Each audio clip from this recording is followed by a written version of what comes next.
Welcome, everyone. It's Monday, June 26, 2023. Time for our regularly scheduled city council meeting. Ask the clerk to certify the meeting notice. This meeting has been noticed in accordance with Idaho Code 74-204.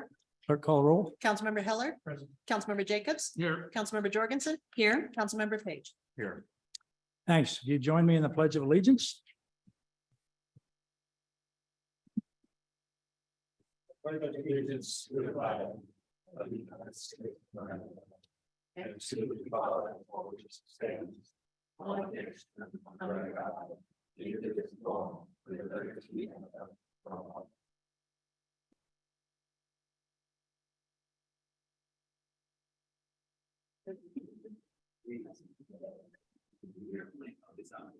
Next item is changes to the agenda. Seeing none, we'll move to the consent agenda. Mr. Mayor, Yes. I move to approve the consent agenda as written. I would second. Got a motion and a second to approve the consent agenda is written. Any discussion on the motion? Here now, clerk call the roll.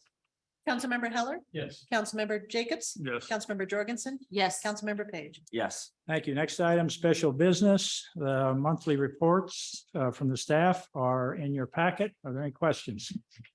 Mr. Mayor, Yes.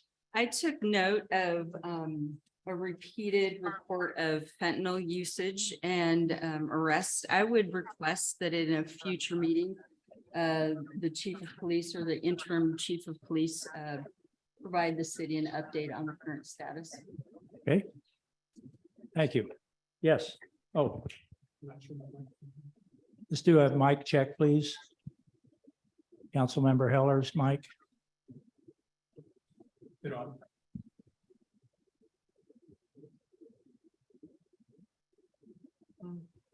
Just tap it. Is yours on, Bill? Yes. Yours on? Just tap it. Let me. You got a, Make sure it's plugged in. I'm a city attorney and an electrician.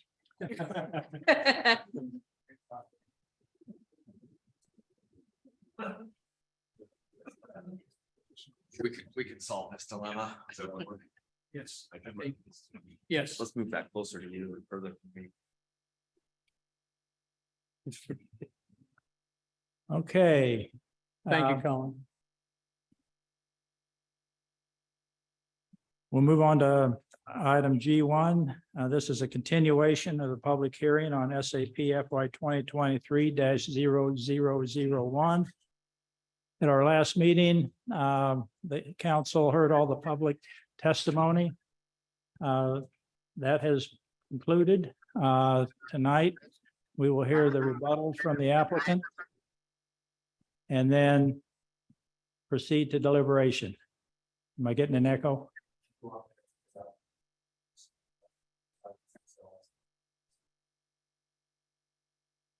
Okay, can you mute everybody on the Zoom?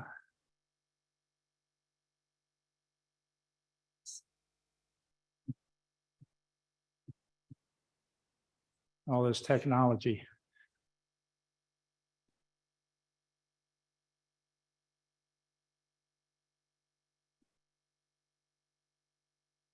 So tonight we will hear the rebuttal, after which the council will deliberate to an action on this application.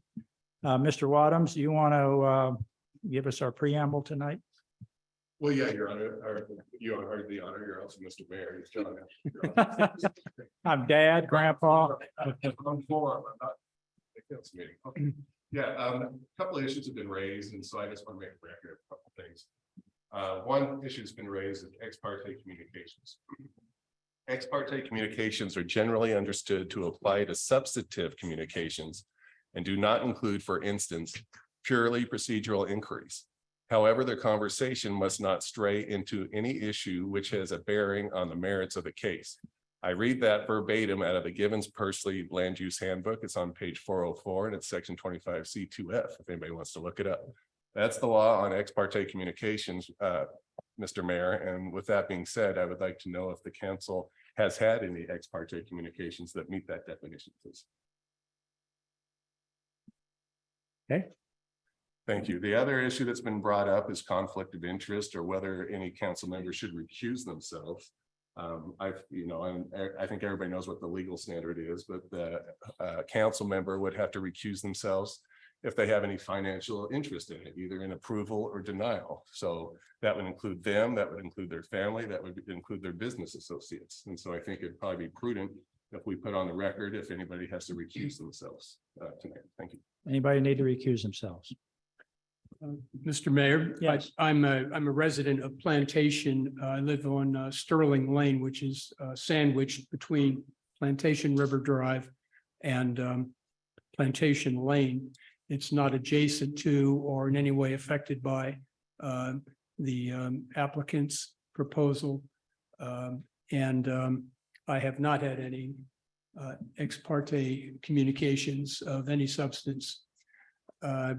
Myself, my family have no economic interest in this project.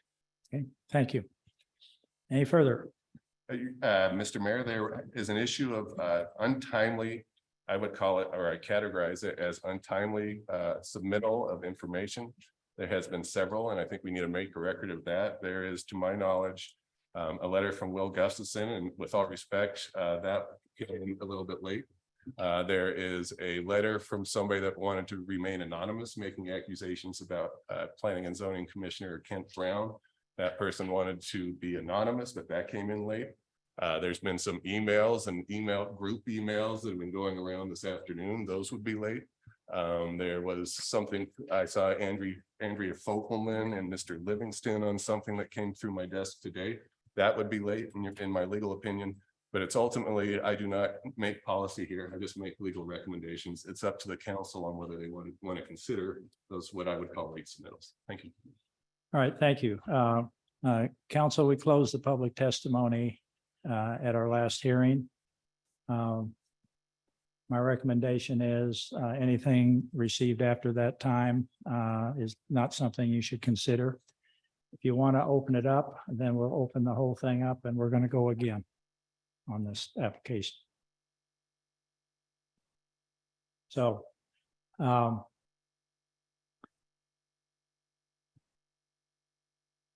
Mr. Mayor, yes, I clearly recall the statement that you closed public testimony. Therefore, I disregarded the emails and everything that has come in subsequent to our last council meeting. anybody have a different opinion on the council? Okay. Okay, so the council won't be considering anything, any public submittals or conversation that's occurred since the last council meeting. And Mr. Mayor, the Yes. last preamble, at least from the legal side of the house, is I have a legal memo on page 57 of your packet. That's new. That is providing legal advice and legal advice only based on some questions that were posed. On page 59 of your packet is what I think a reasoned decision statement could look like. I want to be very clear. I am not recommending approval or denial. That's not what I'm doing. I'm providing legal recommendation that if the council wanted to approve it, this is an example of what we would need in a reasoned statement. Now, if the council wants to deny it, similarly, we would need the denial. We would need a reasoned statement with particulars about why the council feels that way. So I'm not trying to persuade one way or another. I'm simply giving an example of what a written reasoned statement should look like. Thank you. And that's all I have, I think. Okay, with that, I want to thank everyone in advance for your decorum this evening. We had around 6 hours of public testimony at our last hearing. We're going to hear somewhere between probably 45 minutes and an hour in rebuttal, and then the council will deliberate. So with that, Mr. Taunton, I think you're the first one up. So welcome, sir, if you would. Identify yourself for the record. Good evening, Mayor and Council. My name is Bob Taunton. I'm representing the applicant. My address is 24654 North Lake Pleasant Parkway, Peoria, Arizona 85383. So with me tonight is Joanne Butler. I'm going to discuss a couple of topics, and then I think Joanne is going to get into some more detailed aspects. I have Trevor Nickel, the applicant, who's ably working these slides for me since we don't have a remote over here. So the slides are a little out of order, so I apologize for the back and forth. I wasn't smart enough to get them in the right order. So the first topic that I'd like to speak to is many of the claims that we've heard from the public and some of the representatives about the burden of the project on the plantation neighborhoods. We've heard a lot of opinions that the burden on plantation residents will be quite dramatic. In fact, there's been some statements that I would describe as being overly dramatic to try and emphasize that. And then also the usual and customary would only benefit out-of-state developers, which is just unfortunate. I've had the opportunity to be an out-of-state developer for 3 occasions. It's not pleasant to hear, particularly when you're in town, to undertake a project at a very high level. So the first thing we're going to do is, and you'll see on the image, we're going to look at each of the subdivision areas around the development. And the first one I'm going to start with is number 1, Savannah Lane. There really is no impact of the project on Savannah Lane. We certainly heard the other night that there are some issues related to people driving down their private street, thinking that they can exit to Riverside Drive. The signage is actually quite poor, and that's something that probably needs to be worked on. The real benefit, of course, of this project to Savannah Lane is that at no cost to them, they will ultimately end up with a safer entryway from the signal and on State Street with the extension of Pierce Park. So that will be a roadway that will come through the development area, continue on to Savannah Lane, and also the River Club parking lot. So we know that from past meetings that that's something that the community is very, very strongly in favor of and see as a much safer situation for their access in and out of State Street. Number 2 on the map is the Elmore Lake townhomes. There are 2 townhomes there. Those townhomes front Lake Elmore.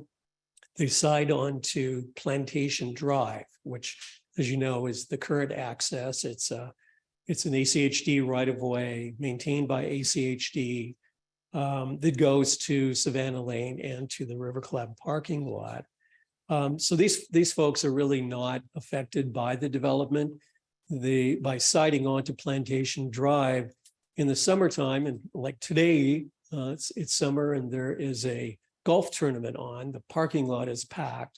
And we know from doing trip counts a couple of years ago, before a lot of the expansion and amenities took place, that it's over 1,000 trips per day on days like today. So they have a traffic issue, which will actually get moderated by the location of the new entry road. They're going to be further away from it. The Lakeside Drive homes, that's number 3. Those are located immediately to the west of the subject site. One of the houses that was there was already taken down by ACHD when they purchased the lot for part of the right-of-way. Again, these homes also back onto Plantation Drive. They don't front the golf course. They don't back onto the golf course. And with the project as the current master plan indicates, they will have setbacks of 159, 175, and 188 feet from what we think will be the active adult building. So that's over half a football field away. So, and there will be a landscape buffer between their lot line and the parking lot that already exists, and there's mature vegetation there. So I think we could be fairly comfortable that there isn't going to be a significant impact. Number 4 are all of the homes that are on the south side of the golf course along Plantation Lane and other cul-de-sacs. There's no impact on these homes. There's no bike ped connection, there's no vehicular connection, there's no loss of golf course frontage. And they would be looking across with the reconfiguration of the golf course, 4 or 5 fairways before they would even see the project. And that would only be the houses that are on the north side of Plantation Lane. Those that are on the south side, people that are along the river, would never be able to see the project. And of course, in between are fairly mature trees. They're, that obviously block a lot of the view. An interesting point is that if they do have a view of State Street, it's not terribly attractive right now. You've got strip commercial that is poorly designed. You have some new multifamily that I wouldn't describe as being exceptional architecture. And of course, you have, over 30,000 trips a day and car lights and that sort of thing. So with the project, they will have a nicer view looking north towards State Street, because it'll be a highly developed, very excellent architecture as framing the golf course. So that will be, should be beneficial. So no impacts. Charleston Place is number 5. Charleston Place does not lose golf course frontage. Golf course surrounds them on 3 sides. There's no vehicular access or bike ped access that's proposed. And there's limited visual impact from the 3 lots that are at the end of the cul-de-sac to the proposed, what currently in the plan is townhomes that are 35 feet, the same maximum height as they have in their own neighborhood. And again, for those that look at State Street, it would be an improved appearance, just as I was describing the situation for the Plantation Lane folks. Fair Oaks Place, which has obviously been a lot of the discussion on the part of the public and concerns about connectivity, and just to remind everybody, the applicant is not proposing bike ped or vehicular connection to Fair Oaks. ACHD has weighed in and said that there would be no vehicular access to that cul-de-sac. So it certainly supported what we've said all the way along.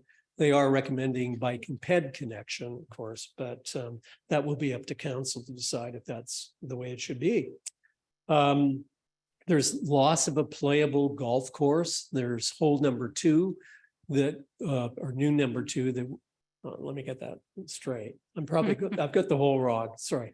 I haven't golfed on the golf course ever, so I'm a bit confused. But there is an existing fairway along the north side that is part of the development area. And so the Fair Oaks people they'll lose that green.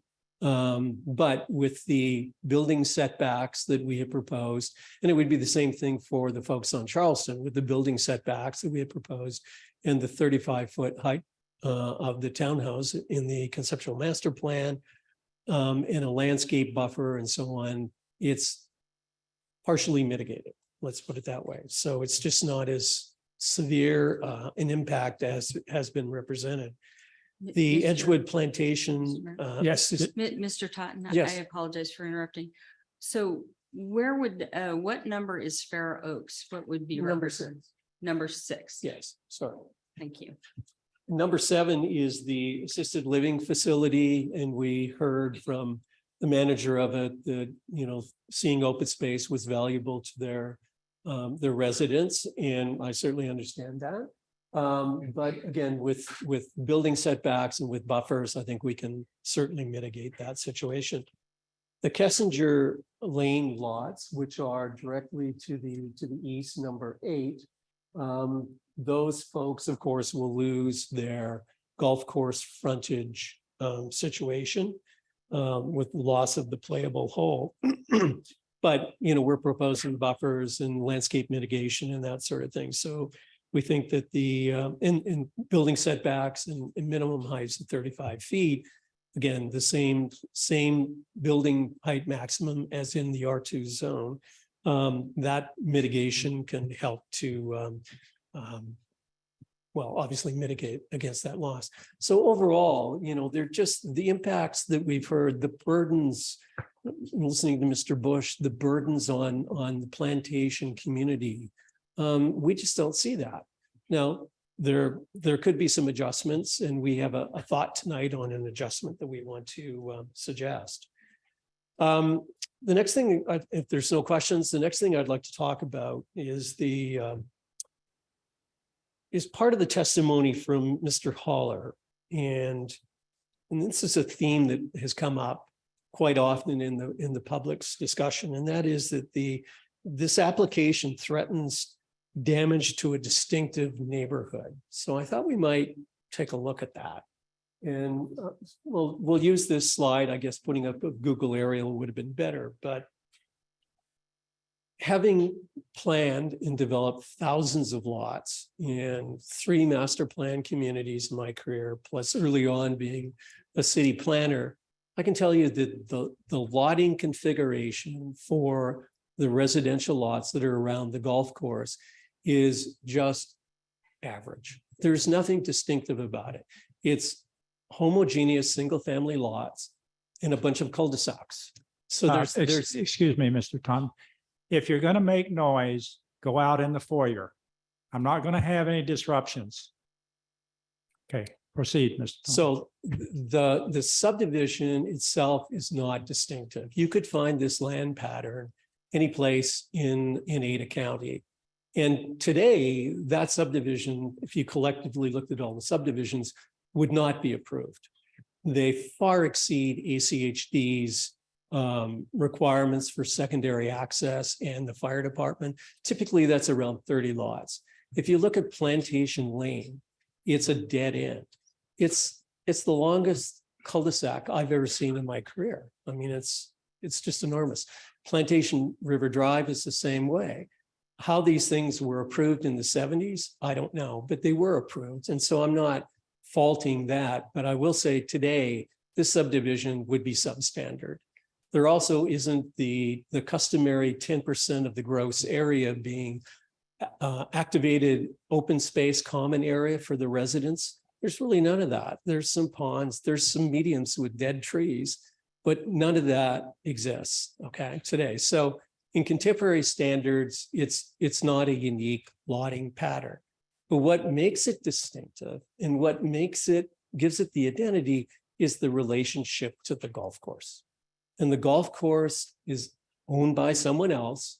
It's a private business. We went through all this during the public hearing.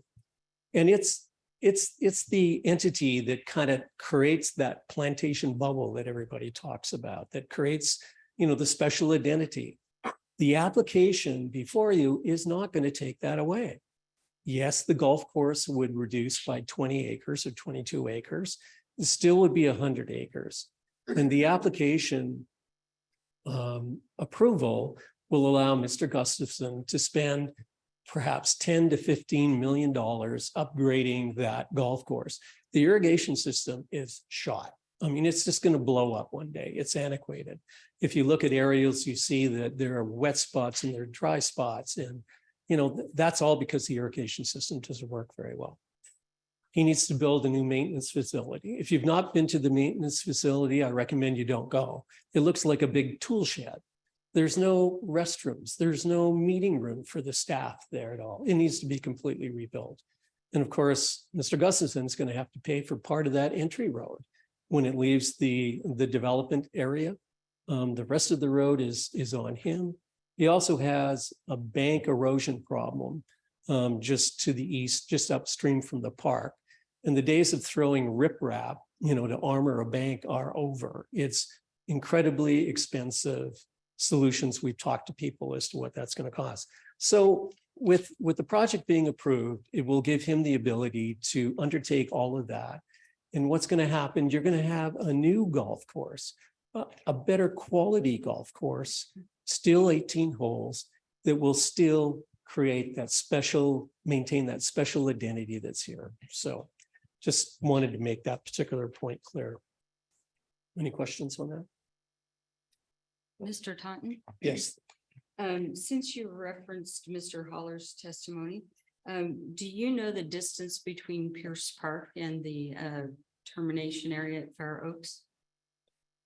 Between the extension of Pierce Park and the, well, I can tell you that the frontage along State Street, and this might help, is 1,800 feet, lineal feet. Okay, so if you can kind of maybe, that would give you an idea. It's probably over 2,000 feet. From the end of Pierce Park.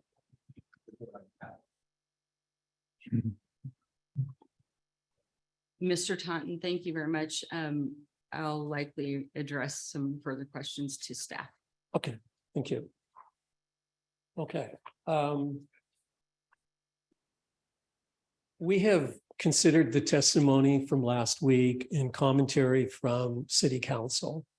And we know that the proposal that we had put in front of Planning Commission as an idea to provide additional mitigation in the eastern subdistrict was not accepted by the folks who were opposed to this project. Their goal simply was to have the entire eastern area eliminated and, just continue to be R2 zoning.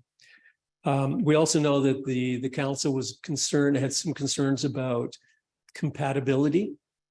So we have, a suggestion that we wanted to propose. And that would be that in the east area, we would limit the height to 35 feet, which in itself would reduce the bulk, which was one of the concerns that we heard from Mr. Leroy, and reduce the density, another concern that we heard from everybody.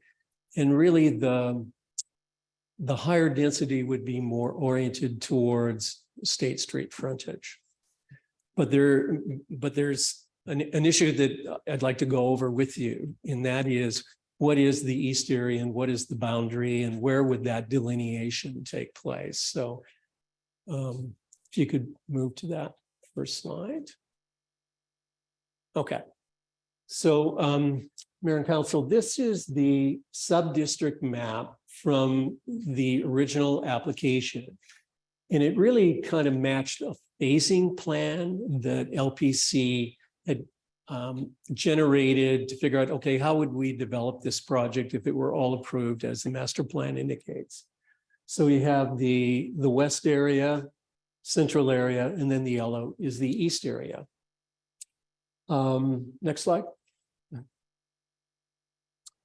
So during the application process, we thought that we would prepare the minor land division map and make that application. And that application is on hold. We thought it might give people assurance that, this was really going to happen, that the lots would be created, the parcel would be created, and Mr. Gustafson would get the golf course back, which he's indicated many times is when that would take place. But our engineer indicated to us that we couldn't do a minor land division following the configuration of that first phasing sub-district map, because we needed to have, all the parcels needed to have frontage on a public street. So Fair Oaks is a public street, and yes, we do have frontage, but we were not going to take access to Fair Oaks. And of course, ACHD said, you're not going to be able to do that even if you wanted to do it. So it became necessary to adjust that east parcel so that it had frontage on State Street. And as you recall, based on the TIS work that we did and the review by ACHD, there is an access point that is a right in, right out. It's essentially across from Zamzo's. So that would be the only place where there would be access for the east parcel. So what happened is we altered it. Trevor, could you next slide, please? We adjusted that to be that way. So you can see the arrows there that indicate ingress and the ability to get out of the site. But obviously, the area that's fronting State Street should not be 35 feet. I mean, it would be a very unfavorable location for anything of that height, townhomes, single family, whatever. So we gave some thought to, okay, if we were going to limit, create an area and define a line where on one side it was 35 feet and the other side it would be for higher density residential, where would that be? So there's a couple of possibilities, but we wanted to put one idea in front of you. Trevor, if you go to that. Next one. So this is the golf course improvement plan from July of 2019. And there were a series of these plans that were done by our golf course architect, changing configuration, met with the members, got their input, that sort of thing. And but the development parcel, which is the lighter yellow shaded area, that's kind of stayed consistent until additional acreage was added, which is about 5 more acres. That was roughly 17 acres. And you can see that it has the old, in this particular diagram, it has the old alignment for the road coming in from Plantation, or in from the signal on Pierce Park and State Street. And that was before ACHD had designed things. And so our design conforms more with it now. This particular illustration was included in a letter by Mr. Haller, once again, where he was comparing this diagram to the diagram that showed the additional development area. And I've used this diagram since it's part of the public record and we didn't want to introduce any new diagrams, but I can tell you that the development area was pretty consistent, even though in several iterations, the golf course alignment and play changed. So this area, I mean, we've heard from folks, there seemed to be support for that being where high density would be located. Now, of course, that map doesn't include the additional 5 acres that goes over to Fair Oaks, but in terms of high density, that seemed to be acceptance for that. So go to the next slide, Trevor. So this is a more detailed look at it. It's kind of a weird spear point, if you like, where it was really driven by the golf course layout. But as I said, our golf course architect figured out different ways to do things. A lot of it had to do with where we located the maintenance building from when this illustration was done. So one possibility is that everything that's in the yellow would be the higher density, and the area with it indicated as hole number 2, which is new hole number 2 that is now part of the development area, that would be subject to a 35-foot maximum height. Go to the next slide. So that's on the conceptual master plan from our original application. That is what that line would look like. So everything that is, I guess, southeast of that line towards the cul-de-sacs would be maximum 35 feet. And that line is a football field away. It's 300 feet plus from the homes on the cul-de-sacs and the folks that are at the east end of the property on Bessinger. So that's an idea we wanted to put on the table, but again, the thought is to try and respond to what we heard from council, respond to what we heard from the neighbors who did not find that our mitigation plan that we had proposed to Planning Commission, and that's what they recommended to you. We're trying to find that solution that would please folks. Obviously, LPC is going to take a hit in terms of density and so on, but they're willing to live with that. And then Joanne would, I think in her testimony, she's going to be speaking as to how this process might work as far as altering the conceptual master plan, if you agree with this or if you have another idea. Anyway, questions? Mr. Tom, or Mr. Mayor? Yes. Mr. Tom, thank you for showing this. Will this particular slide that's currently displayed be readily available throughout the rest of the meeting? Yes. Or could that be bookmarked in some way that is easily and quickly accessed as we go through the remainder of your presentation. Yes, I Great, assume so. Thank you. Yeah, thank you. Mr. Mayor, Yes, Mr. Topman, just a couple of questions. I believe the properties directly north of that red line are all commercial properties, correct? That is correct, yes. Okay, and then the other question, when you mentioned that the height, you're gonna maintain it at 35 feet, obviously that'll lower density. Is that equivalent to R2? I mean, do you have an idea of what that is equivalent to? Is it, Yes. R2 is what, 6 per acre, once Yeah, we and look at that- that, what is that? Mayor, Councilman Jacobs, yes, the maximum height in the R2 zone is 35 feet. But I mean, what would it do to would that also equate to the same density as an R2, or to just be more buildings? Just short, it's still pretty dense, but lower height, which I think which is great, right? But I didn't know what it would do in terms of just sheer Yeah, no, density. no, we're not proposing to adopt the R2 Okay. form standards, but will, the height, obviously it will bring the density Yeah, down. but No R2 question. height is what you're. Yes, proposing. yeah. Okay, thank you. okay. Further questions, so we know how to bookmark this, if it's a number or how we describe it. Mr. Mayor, can we refer to this as Exhibit A? Okay. Sounds good. Exhibit A for reference is the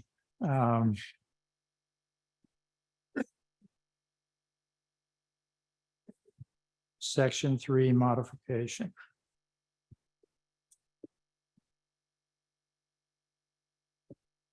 From applicant. Okay. Further questions of Mr. Taunton? Thank you, sir. Thank you, Mayor. Thank you, Council.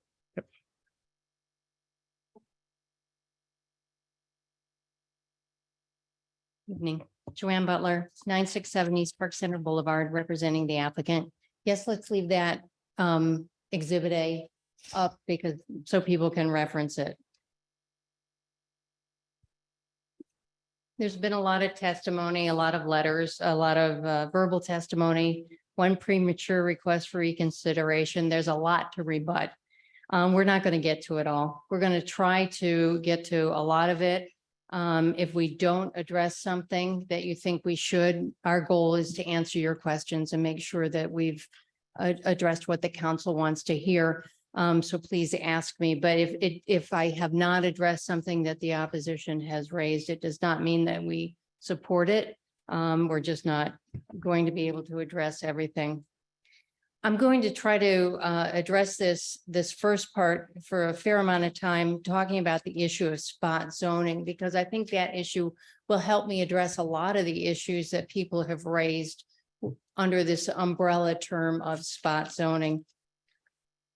So first, let me also start by saying that zoning occurs in our community in a lot of spots all over the community. Every zoning is spot zoning. Rezoning, no matter where it takes place, by definition reclassifies uses. It reclassifies bulk standards so that the uses in the bulk standards are different from the zone that was to the zone that is the new zone. As our courts have said, spot zoning, the term has no negative connotation. It's just the starting point for discussion. Zoning is your legislative act, and any court will give you great deference to your legislative decisions. The council's legislative act to rezone property is possibly illegal only under two circumstances. Some people have claimed in written testimony or before the council that those circumstances are met, and that if you approve this rezone request, a court will tell you that your rezone decision is illegal. They are incorrect. But who are you going to believe, them or me? And when would you know? You would know for sure when a court tells you one way or another. And Mr. Leroy and his clients seem to be hell-bent on suing the city. So let me try at this stage to try to give you some comfort that an approval of this application would not be considered by our courts as illegal spot zoning. That comfort actually doesn't come from me. It comes from the decades worth of good, forward-looking, forward-thinking planning that the city has taken on with its sister agencies for the well-being of Garden City and the region. I want to take this opportunity to remind the audience and whoever reads this transcript down the pike of the decades of hard work, meetings, public hearings that you and your predecessors, your appointed bodies, like the Planning and Zoning Commission, your attorneys, your consultants, your professional staff, your sister agencies have had over the decades to position Garden City to be that full-fledged, more urban city participating in a rejuvenated State Street corridor, and how you have also planned for diverse housing and retail to support that transportation planning. That planning that has been adopted by the city with your ordinances and your resolutions is the basis, it's the foundation, it's the underpinning for your zoning. And it's the basis for why an approval of this zoning request will not be considered illegal spot zoning. There are two tests for when a zoning decision might be considered to be illegal spot zoning. First, a zone may be considered illegal if the zone is not in accord with the comprehensive plan. That doesn't mean extreme adherence to all components, all goals, all policies, all objectives of the comp plan. But the city cannot, as one of our courts has said, ignore its comprehensive plan. And you, the city, have not ignored your comprehensive plan. The comp plan includes a lot of components, including the future land use map. But a caution, we cannot raise the map and its labels on that map as being somehow more equal than other components of the comprehensive plan, because it is not more equal. The Idaho Supreme Court reminded us in a case called Bone versus Lewiston that the future land use map is just a subpart. The future land use map. I'll wait and see if.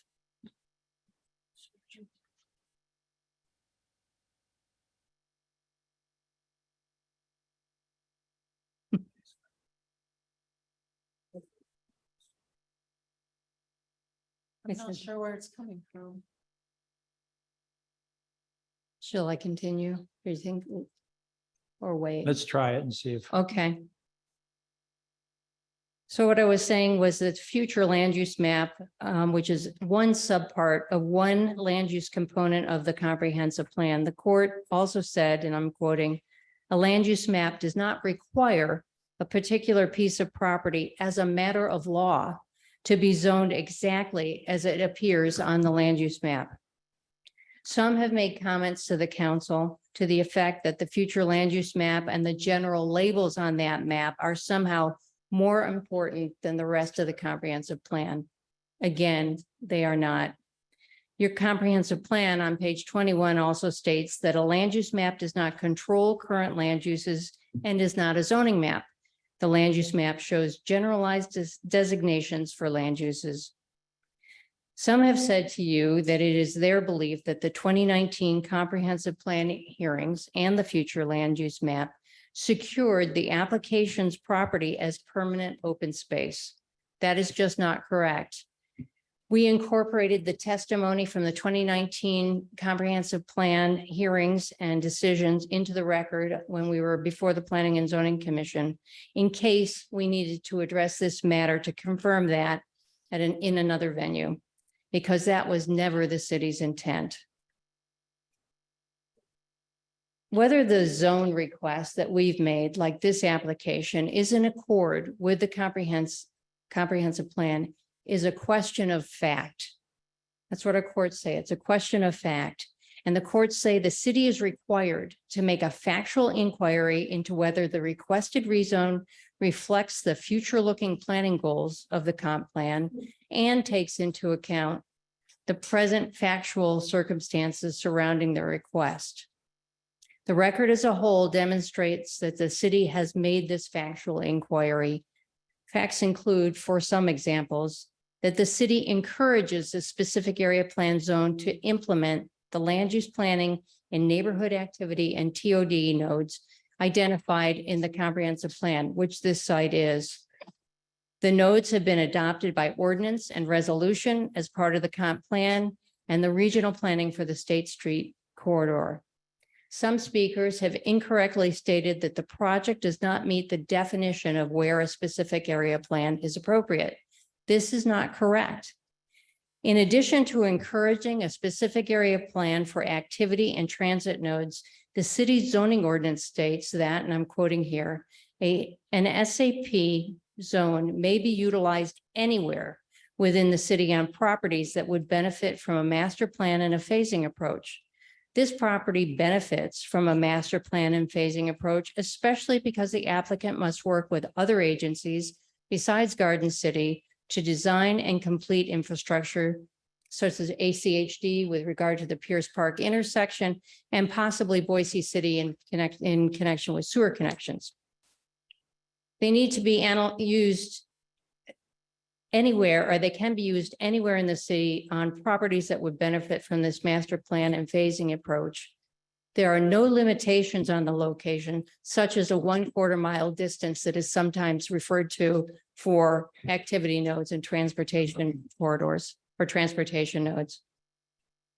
A question of fact, such as the city's review of the facts to ensure the requested zone is in accord with the comp plan, will only be overturned by a court if the city's factual findings supporting the rezone are, as the courts say, clearly erroneous, which means that the findings of fact contained in your decision document will be upheld by a court if they are supported by substantial, competent, even if sometimes conflicting evidence.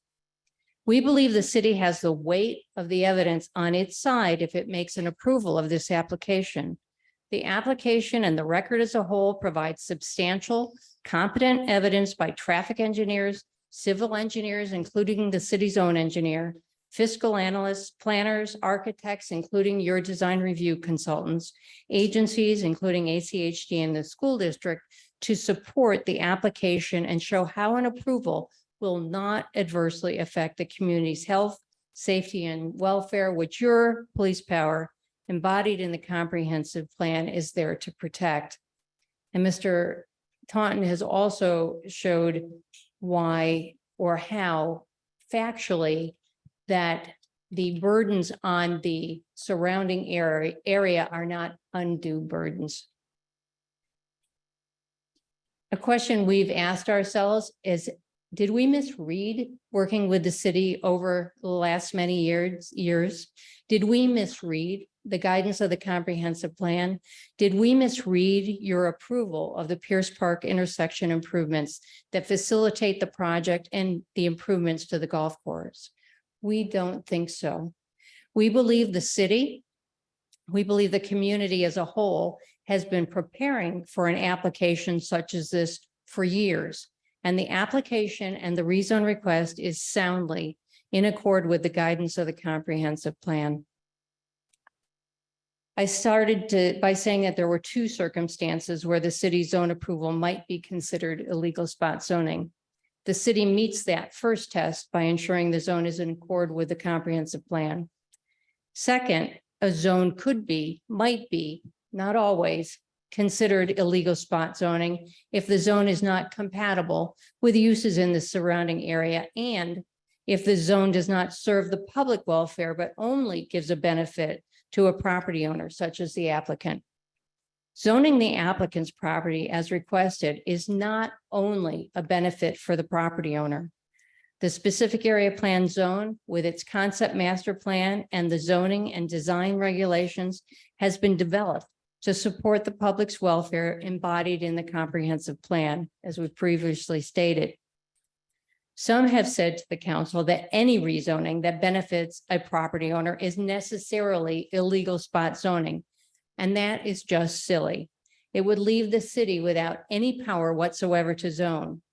The issue is not whether it benefits a particular property owner, but whether it supports the comprehensive plan, the public's health, safety, and welfare, and whether the zone is compatible with the surroundings.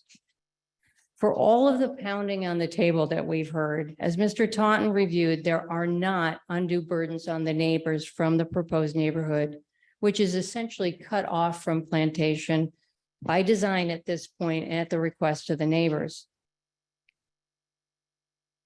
The city asked at your last hearing and received answers from the opposition as to what would make the project compatible with its surroundings. Across the board, you received answers of reduced height in phase 3, reduced density in phase 3, and no connectivity to North Fair Oaks Place. As Mr. Taunton made clear in his presentation, the applicant is willing to address the very issues the neighbors have raised in your hearing 2 weeks ago. Reduce the height to, yes, the same height that is the R2 height of 32 feet, which necessarily reduces the density, and to continue to block pedestrian and bicycle access to North Fair Oaks Place. There will be no change in the essential character of the Plantation neighborhood. The maximum height of the houses in phase 3 will be 35 feet, just as in Plantation. Plantation and phase 3 will be disconnected. The Plantation neighbors will continue to access their homes via State Street and Plantation River Drive. Those neighbors who are members of the River Club will continue to play golf, pickleball, and socialize with their neighbors as they do today. Phase 3 continues to reflect the purpose of the specific area plan designation, part of an overall master plan that offers more diversity in housing, lower density, but still density to support the retail in the project and also support the transit corridor of State Street.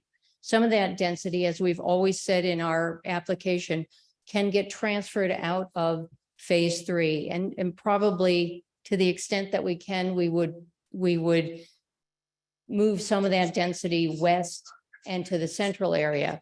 That will become clear as we get to more detailed site design. Continuing, there won't be any car parking on North Fair Oaks Place. There's no direct route, and neither the city nor ACHD has recommended or is allowing that vehicular access. And as one of the council members noted 2 weeks ago, if by some fluke unusual parking were ever to occur on North Fair Oaks Place, the residents there could create a parking permit program to ensure that there was parking enforcement available from the city. I just want to repeat some of the statements of on compatibility from the last hearing so that there's no confusion. Mr. Leroy and others indicated that phase 3 was offensive because of the height, the density, the connectivity. This was repeated by several others who testified that reduced height, reduced density, and no connectivity would make phase 3, and I believe I'm quoting Reese Smellick correctly, more compatible with us. So again, the applicant will reduce the height to 35 feet in the area that Bob has shown. We've committed to fence and densely landscape the area between North Fair Oaks and the project to eliminate bike ped access, which Mr. Leroy said at the last hearing was acceptable in lieu of a stubbed path. This is reasonable mitigation of a potential connection issue. Mr. Leroy also said in the hearing that he wanted no development in phase 3 as mitigation because, as he told Councilmember Jacobs, if there is no development, there'll be no temptation to trespass over into North Fair Oaks. What he is asking for with that statement is for the city to prevent any development on another person's private property. That's not reasonable mitigation. That's a request of the city to take private property from one private property owner for the benefit of another private property owner. And that the city cannot do. The city has worked diligently to follow the guidance of the comp plan and has made a thorough factual review of the application for comp plan compliance. It's just one further example of that. I'm going to speak to objective 10.4 of the comp plan, which requires the city to, and I'll quote, designate locations in proximity to existing and future transit stops throughout the city that serve as activity centers. Further, the action steps associated with that objective have been taken. You've amended your development code to provide a zone, the SAP zone, to facilitate neighborhood activity and transit-oriented development nodes, their development, and you have also provided for phased master planning. You will be approving a project that, as the third action step states, that provides a transition in the height and scale that is compatible with the existing neighborhood. From comp plan compliance to compatibility, there is no illegal spot zoning here. Those will be our arguments if we wind up going to another venue. The applicant proposes to bring the concept plan for phase 3 back to the city for review concurrently with the detailed site plan application in connection with phase 1. This will require at that time design review consultation. It'll require notice to the neighborhood, notice to the neighbors, anybody else that has indicated that they're interested parties, and it will give the ability of the neighbors to appeal a decision that they don't like to the city council. In addition to the reduced height and density in phase 3, we will bring back at that time more details in connection with the types of fencing and the landscaping that would effectuate the disconnect between the project and North Fair Oaks Place. I have a few random rebuttal comments that are going to be a little bit disjointed here. I won't address everything that people brought up, but I have some. And again, ask me if there are others that you would like me to address. With regard to parking, that issue keeps coming up about there are not enough spaces for the units. We are adopting by reference the city's parking code. Thank you for passing it. The number of parking spaces for residential unit and non-residential use is the same as the city's code. There's been speculation about crime because people who live in the homes will be renters. That is just speculation and it has no place in a land use decision. Also, stigmatizing apartments also needs to be taken off the table. These are our neighbors, our kids, our parents, they're us. The first speaker a few weeks ago said he had heard information from the applicant's presentation at your hearing 2 weeks ago that was made for the first time at the meeting, implying that it was new information. No new information was provided to the council. That's incorrect. He mentioned that it was the first time he'd heard density transfer going from east to west and central. That's been part of the application since day one. He mentioned the school district's ability to bring a bus into the project and pick up children was new. That's been that we apprised the Planning and Zoning Commission of that after. So that is also not new information. He indicated that there were new graphics regarding two-story townhomes and a connection from phase 3 to State Street. None of that is new information. A few speakers listed criteria for approval and then provided their opinions that the application did not meet the criteria without any facts to back up those opinions. For example, they said that phase 3 was inconsistent with a comprehensive plan because it didn't have adequate zoning standards or design regulations. This is incorrect. It has its own complete zoning ordinance and design regulations. It's very, very, very detailed. They said that phase 3 threatens damage to existing neighborhood traffic patterns, not according to ACHD, which is the traffic agency and the agencies that recommended that there be no vehicular connection to North Fair Oaks Place. They said it doesn't promote the orderly development of an existing R2 neighborhood. And that's really correct. We are not proposing another R2 subdivision. The master planned phased specific area plan zone by virtue of creating a phased plan assists in promoting orderly development of a separate zone, separate and distinct from the R2 neighborhood, but compatible. They said that this did not develop in a manner respectful of the natural setting or private open space. We really beg to differ here. The phased master plan has been developed with a principal purpose of ensuring that the adjacent private open space can be improved and that the private open space within the application site can be developed for good use by residents.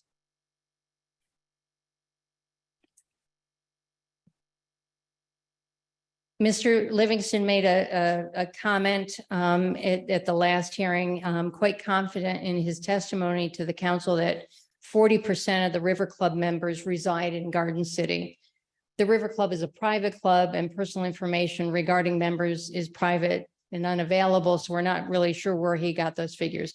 But assuming the figures is correct, 640 Garden City residents live and recreate in Garden City, the vast majority of whom support this development and the continued viability of their golf club. In summary, tonight, we are respectfully asking the council to approve this application with the additional condition that we reduce the height in the phase 3 that Bob has presented to you earlier to 35 feet and come back to the city with a revised concept master plan for that portion of phase 3 or concurrently with our application for the detailed site plan for phase 1, when much more information will be known. Finally, somebody asked me, they said, what does the council need to tell its constituents when it leaves here if it approves your application? So I thought about that. What the council needs to tell its constituents if it approves this application is that the council is working hard to support both public and private open space, and tonight's decision in support of a private golf course is a tremendous example of that. Tell your constituents that the council has followed the guidance of its community plans to be a leader in transit planning, provide a diversity of housing, and tonight's approval is a tremendous example of that.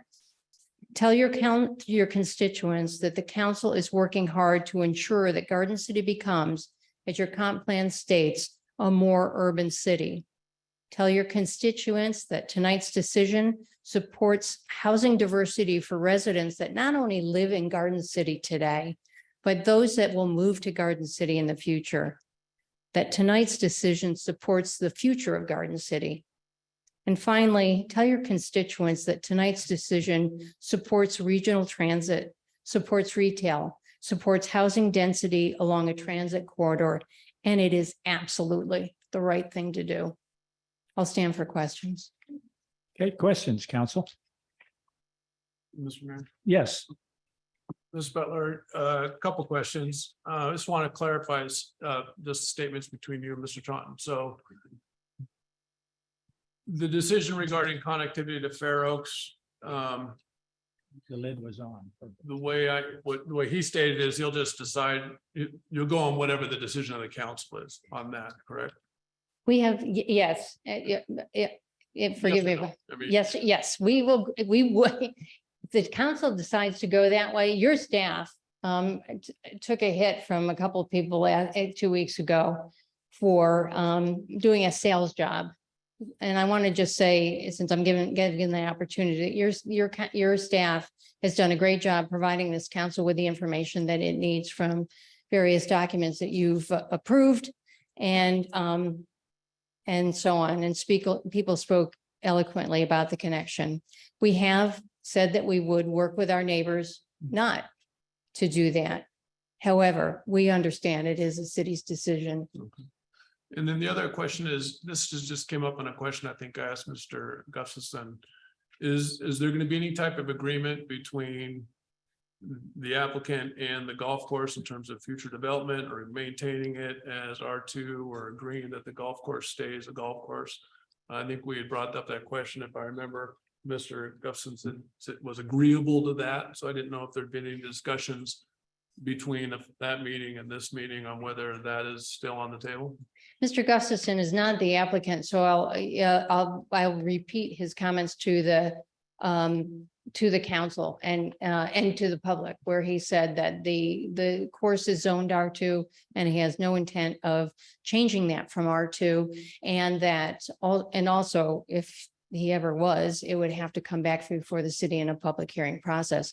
I don't believe there's been any particular agreement between the applicant and, I'll stand corrected if somebody yanks my coat, but I don't think there's been a specific agreement, but certainly that would always remain R2.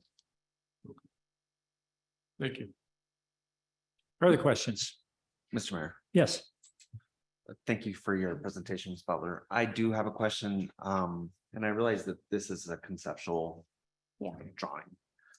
So just your candor is appreciated, but I don't think I have a clear understanding to a question that Councilmember Jacobs asked of Mr. Taunton earlier today. What is the not the height? I understand clearly that you're not going to go above 35 feet is the current position you've taken. What would you estimate that density to be? And I understand your aim is compatible with R2, but not R2. What can you give me a compatibility? What does that density look like?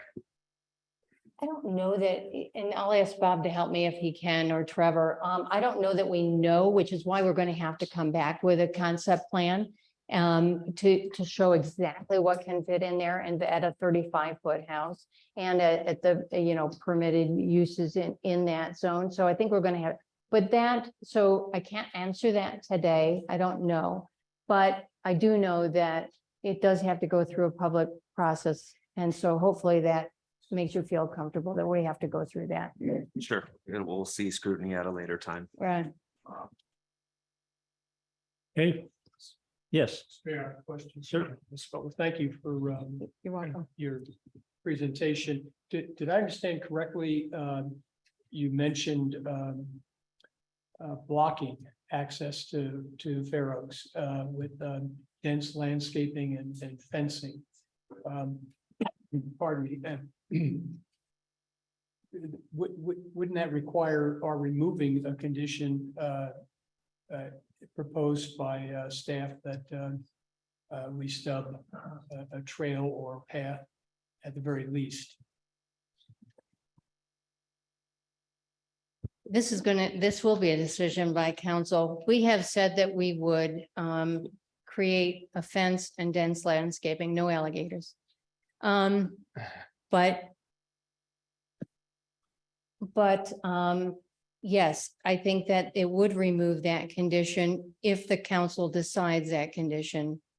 Correct. Yeah, I just wanted to I understand that. I just want to make sure I understood correctly your statement on that. We understand that this is a difficult decision on the connection. And possibly for Yeah. some, certainly for the folks behind me. But I'm also very much aware of what your comprehensive plan says and what your staff has provided you. And I don't want to have the applicant caught in the crosshairs.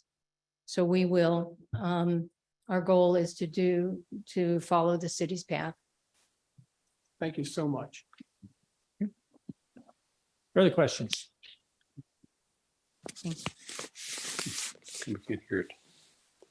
Thank you. Thank you.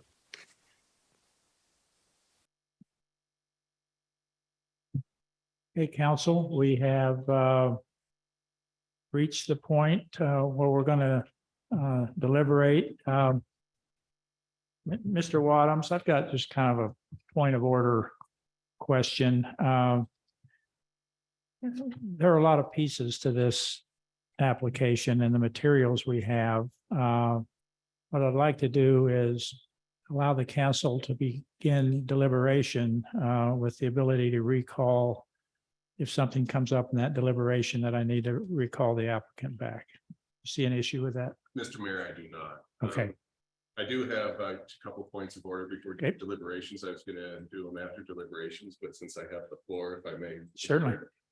There's a couple issues that I just want to put on the record for the courts, for the council's deliberation, excuse me. One is exactly when does the 15-day due process reconsideration shot clock start?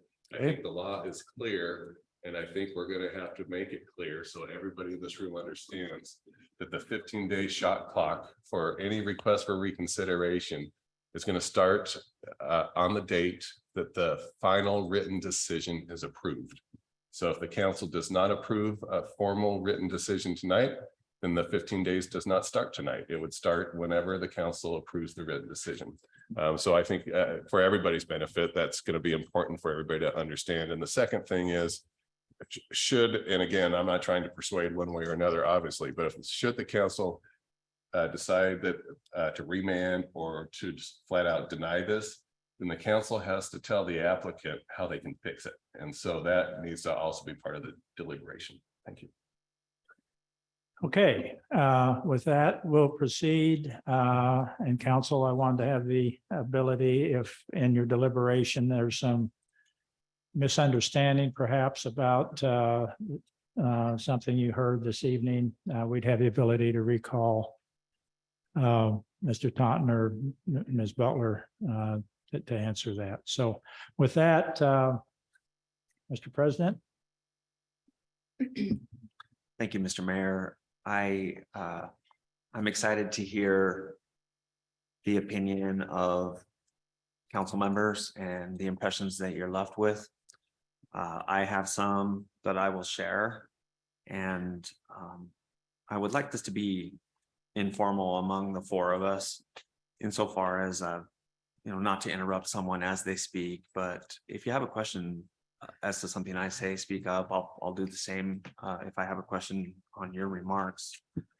The hope is that with this deliberation, we might work to some kind of a motion that we could then further discuss if there's a second on a motion. So that's, I would say there's not a formal motion at this point, and I don't suggest that the comments I'm about to make constitute a motion. So I want to thank each of the members of our community here that have taken time to be here, not only tonight, but on the previous night.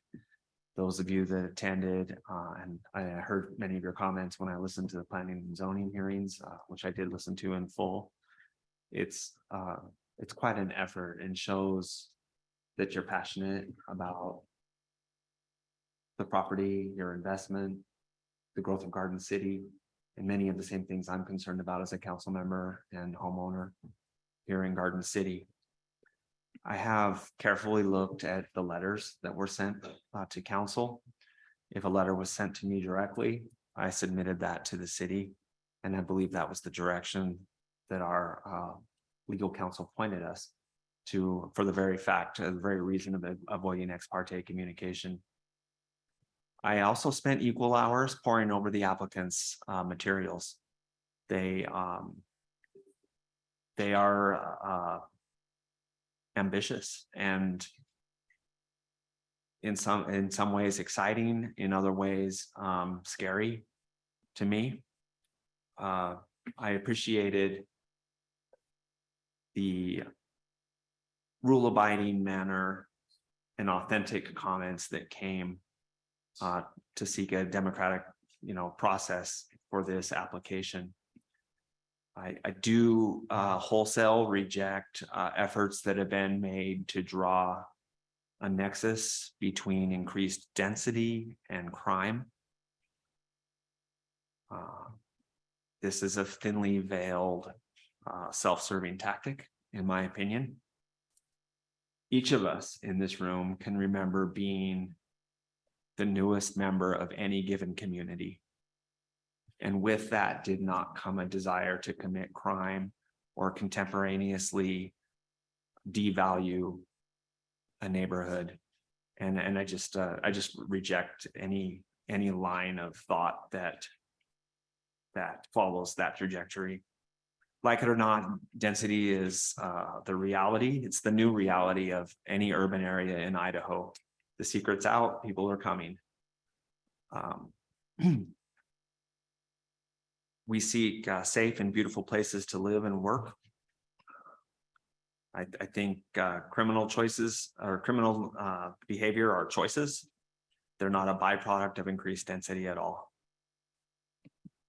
Our city is bounded by Boise, Eagle, unincorporated Ada County. We don't have a way to grow. As council members, we're all aware of that. So I think our growth is even perhaps more notorious than our sister communities. I value our established neighborhoods, the waterways, and the very few open spaces that seem to remain in this community.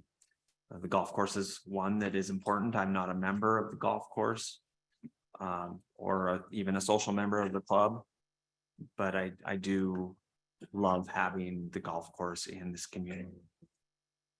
Conceptually, as the council president, I recognize constitutional rights that protect private property and the ownership rights of that.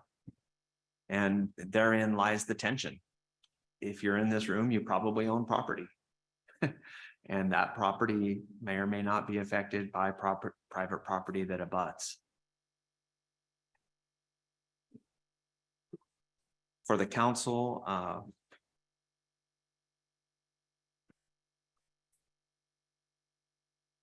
my preference is to have a reduced density in what's labeled in Exhibit A, the East Sub-District. I think at the last hearing, I referred to that as Phase 3. I've been told that either label is correct. In deference to the testimony that I've heard again and again, I have a hard time resolving the desire to not have connectivity through, pedestrian or cycle connectivity to Fair Oaks. But the community has spoken, and I think that community is here. They've showed up. They were respectful, and they are deserving of their reasons for those feelings. If that changes in the future, then maybe that could be revisited. So those are my thoughts, and I'd like to hear yours, or if there's questions.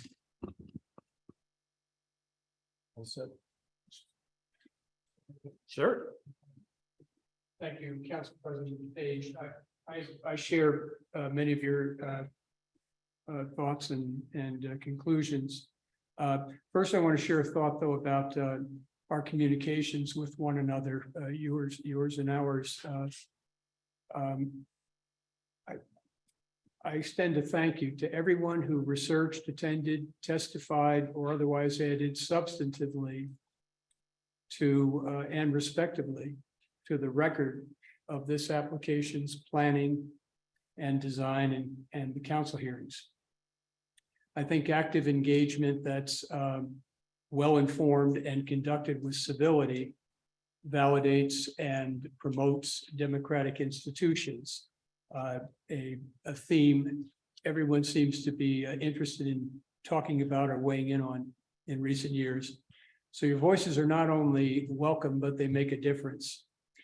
But while we're all free to express ourselves any way we wish, the language of unchecked passions can sometimes be counterproductive to our desired ends. Speaking for myself, I find ad hominem and pejorative language is neither helpful nor informative to our unbiased deliberations. So I commend those of you who conducted yourselves with not only great research backgrounds, but with civility. I think it's important to keep in mind that Garden City is one community, but it's made up of multiple neighborhoods. I think the council's responsibility is not only to advance the prosperity, safety, and well-being of the community, but also to preserve and enhance a sense of neighborhoods within that larger community. To some, the application offers a positive approach to the former, and to some, the application presented a challenge to the latter. My sense is that Phase 3 of the applicant's plan is the greatest, if not the only component of the plan that has raised neighbors' concerns. I think a neighborhood requires scale that knits together, its occupants on common ground. The boundaries can be soft or ill-defined, but there's usually a sense of identity of place, linked to place in a neighborhood.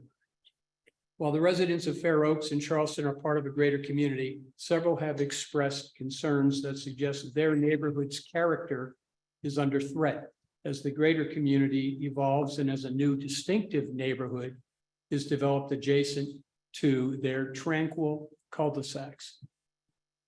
The applicant's sensitivity to these concerns is evidenced by efforts to hear and steps taken to mitigate those concerns, including modifications to the density and height of the dwellings in Phase 3, the willingness to avoid transit connectivity to an adjacent neighborhood, and by providing a greater separation of the new development from existing single-family homes.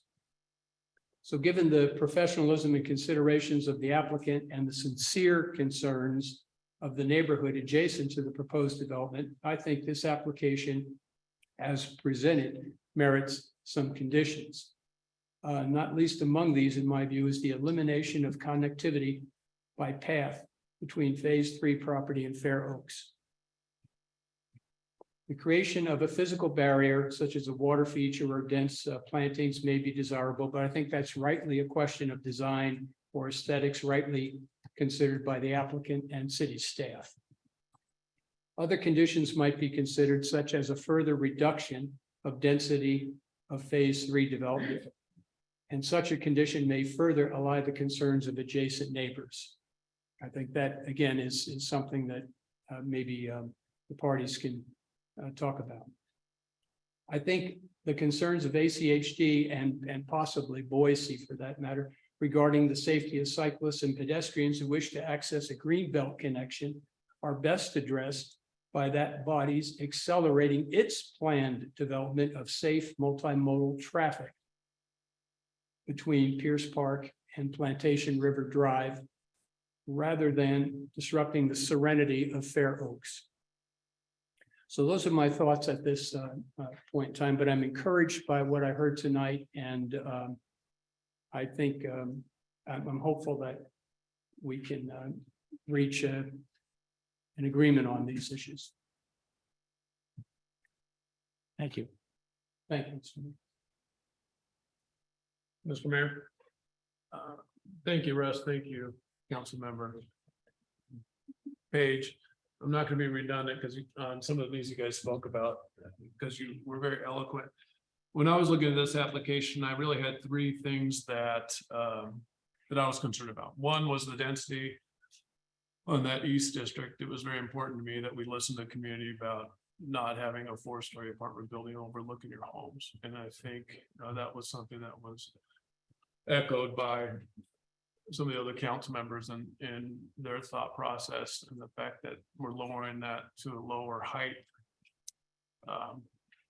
is good, and it's a nice, I think, compromise for the Fair Oaks and the people surrounding those residential neighborhoods that the development backs up to, moving that to an R2 height. And so I'm glad to see that the applicant was willing to make that change. The other issue that was a concern of mine is connectivity. And so as people on the council know, in previous meetings that we've had, is I take the comprehensive plan pretty seriously. I bring it with me to every meeting, and sometimes I'm told maybe too much, but when I was looking at the development, I really did reference the comprehensive plan. And so when I look at the connectivity issue, you know, part of when I put my thought processes, I have to be able to articulate why I feel one way or another, even if it might not be popular with the most. So I personally feel that a connectivity is needed, and this is the reason why. So one, I work on State Street, and it's a busy street, and I've seen multiple accidents right outside our Far West. Every year, there's always several. I've seen lots of near misses. There's a sidewalk that goes right in front of the business, and people pull out and they almost hit bicyclists and pedestrians and things like that. So State Street's a tough street. It's fast, it's 40 miles an hour. And I'm just envisioning, you know, the children of residents, not so much as they're trying to ride down State Street to a bus stop or things like that, down a sidewalk that's going to be developed for the development, that 1,800 feet. But once you get past it, it's just kind of a mediocre sidewalk all the way down to Plantation Drive. And so then I also look at the comprehensive plan, and goal number 7 of the comprehensive plan is to connect the city. And Russ eloquently said that, you know, when we, as city council, we have to look at the needs of the entire city, not just particular pockets or neighborhoods. But objective 7 of the comprehensive plan is create pedestrian and bicycle friendly connections. That's the main objective. And 7.1 is develop a master plan for pedestrian bike pathways. The plan should include the locations designed for various types of pathways, including separated bike paths, pedestrians, pathways along ditch drains and canals, crosswalks. So I think by eliminating that, that connection, you're disregarding that part of our comprehensive plan. The other big one on the connection is exploring or funding safe routes to school corridor that works with schools and transportation agencies. And I know the transportation agencies for the schools, do not want to have to stop on state streets. And in the bus stop for, I believe, River Glen, Capitol High, one of the elementary schools is on Fair Oaks and Plantation Drive. So those kids, if they are gonna have to walk all the way down Plantation Drive, walk all the way down to Fair Oaks to catch the bus, if it doesn't come into the development itself. And so I just really worry about us disregarding connection to the city and connection to the Greenbelt. One of our goals of the city is to get people on the Greenbelt and to use it. And it's about a mile walk from Pierce Park all the way down to Plantation. That's a long way for kids to ride their bikes or walks and things like that. So, and so that's why I'm in favor of it. However, I also listened to Mr. Leroy and the concern about the amount of traffic that comes through that neighborhood. And I get it. And so it was important to me to just kind of do some research about really what is that traffic. I think in the testimony we heard, people were throwing around 1,500 people are going to be on the Greenbelt. And, that's a lot of people, right? And so I kind of looked at some statistics. We have a counter right outside our office here, probably one of the heaviest used places on the Greenbelt. And so I think it was important to kind of share with people just what is the amount of bicycle and pedestrian traffic? And is it a huge amount of people that are actually really going to be using that connection to access? And this is not only access from the people that are going to be living in the new development, but it's also access for people that live in the whole plantation development to want to use the businesses and things like that that are going to be part of this multi-use development. So Council member. but I wanted to just talk about If that hasn't been submitted into the record previously, I can't. Yep. I want to make sure we're on good. There was a reference in the staff report to the counter. Oh, okay. I'm sorry. I just had to make sure we're not getting out of bounds here. Okay. All right. I just wanted to share this. So, All right. because I think people think that, there's going to be this huge amount of humanity that's going to be going through that connection. And so on the pedestrian, it's kind of interesting. We have yearly counts, kind of the average amount of pedestrian counts right here for that stretch to go for 2000 last year was 200 people walking. We count them. And it was about 500 bicyclists. That's going up and down the connection. So in 2021, it was less than 500. And the biggest year that we have on record in this study that I'm looking at is 2021. And it was probably about 500 pedestrians that walked this. And that means that doesn't mean, so by default, it'd be less than that amount that would be coming through that connection, because that's everybody using the Greenbelt right here at one of our busiest intersections. And so I think the concern that there's just gonna be that many people doesn't play out by the numbers and the statistics, and it might be an unrealistic fear. And I'd like people to consider, would it really be good to have all these children riding their bikes down State Street, which is 40 miles an hour, where people get hit and people get killed and there's accidents all the time. And also same thing for kids that live in Plantation, if they're going to have to ride all the way around, if there's a really cool ice cream shop in that new multi-use development. So I'm in favor of the connectivity. I've also heard that there might be willing to be a compromise.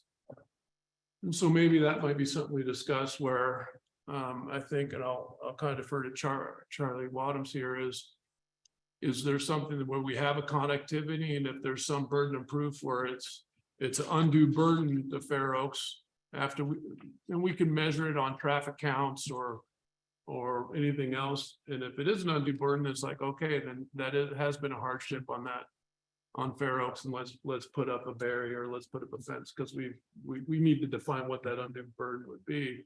But it's been suggested that there be a compromise like that where we test it out for a couple of years, see what the traffic patterns really are.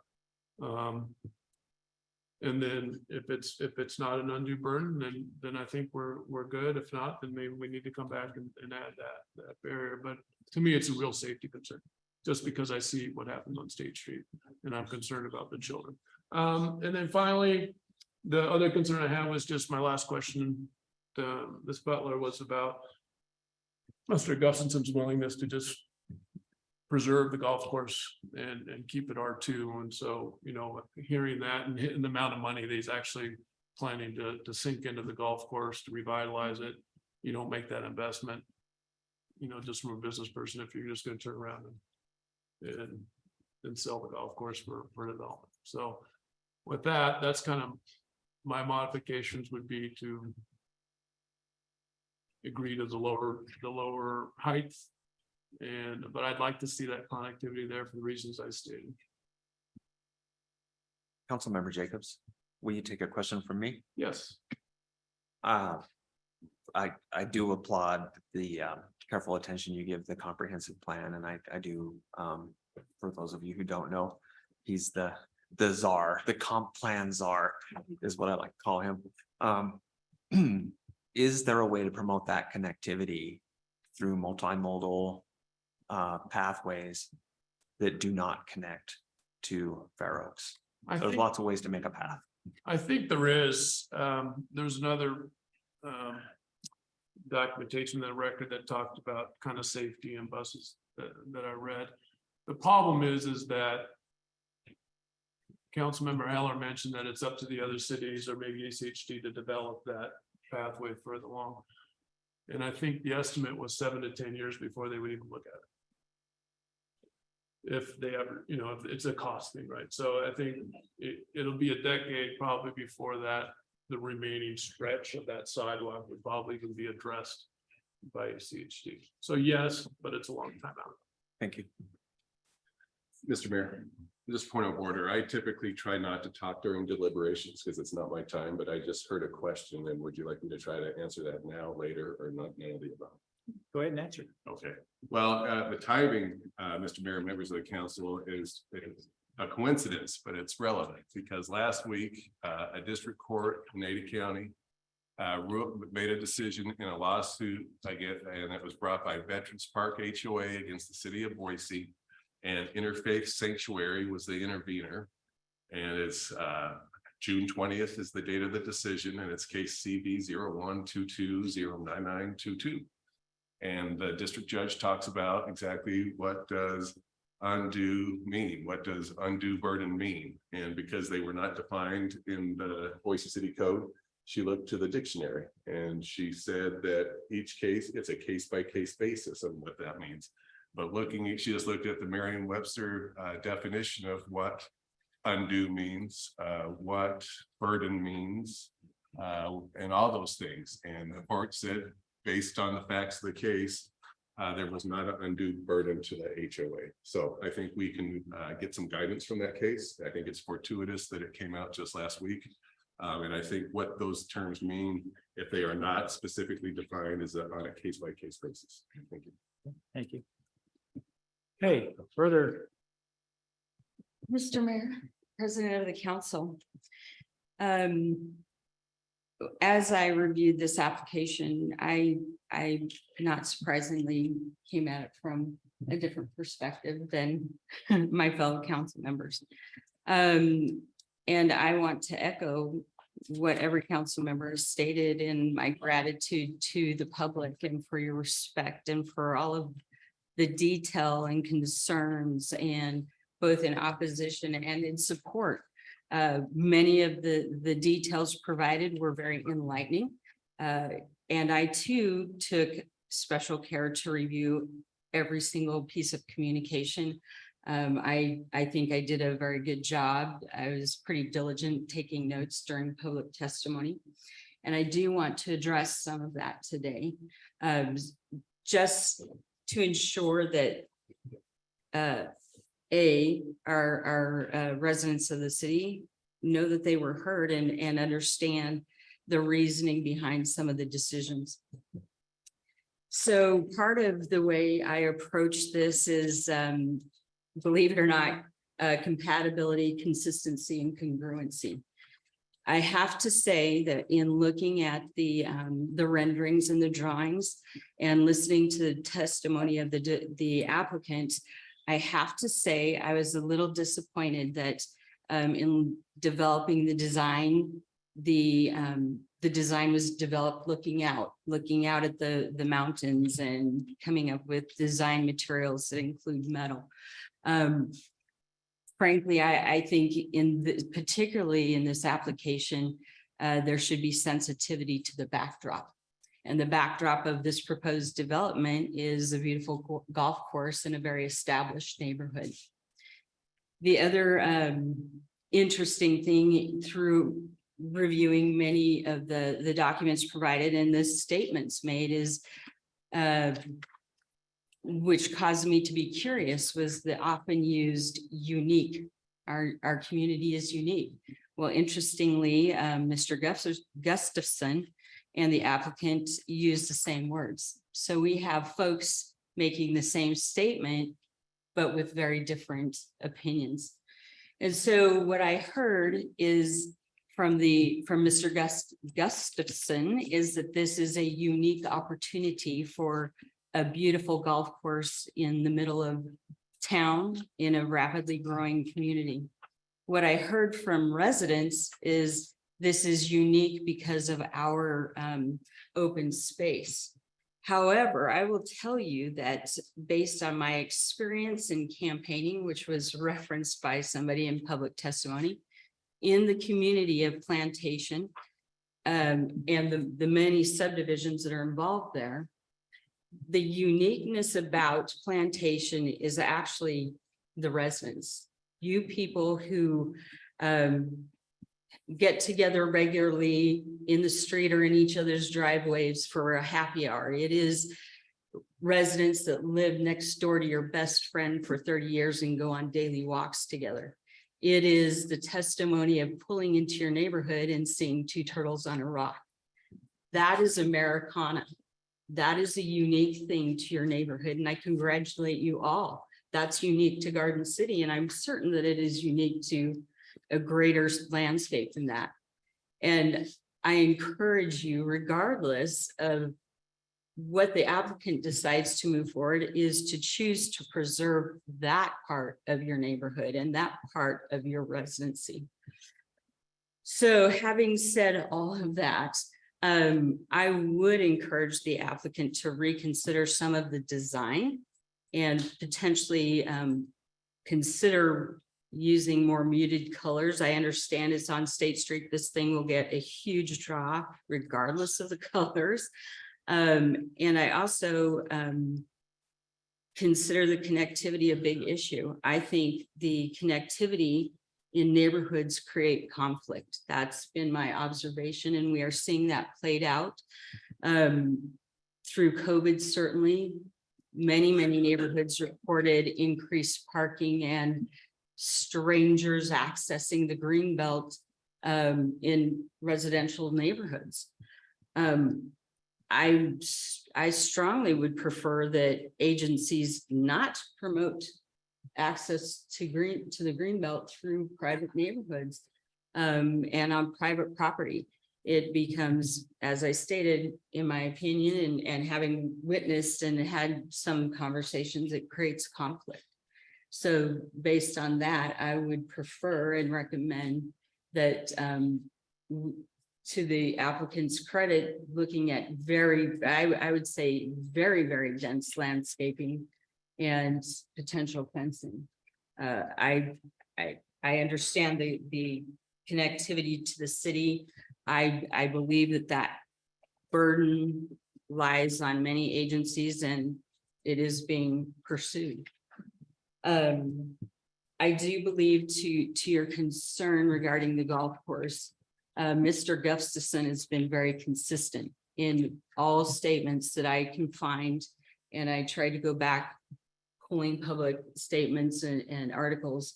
Mr. Gustafson has been very consistent in his statement and commitment to developing a world-class golf course. I don't see any indicator that he is redoubting or doubting that path. He's an entrepreneur.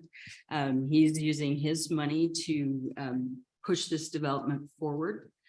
He's leveraging property to be developed to ensure that this golf course continues to be developed, which will be a benefit not only to the immediate community and neighborhood, but to the city. I do want to touch on a couple of other comments that were made. One, and on these, I may need to ask for clarification and confirmation from staff or Mr. Wadhams.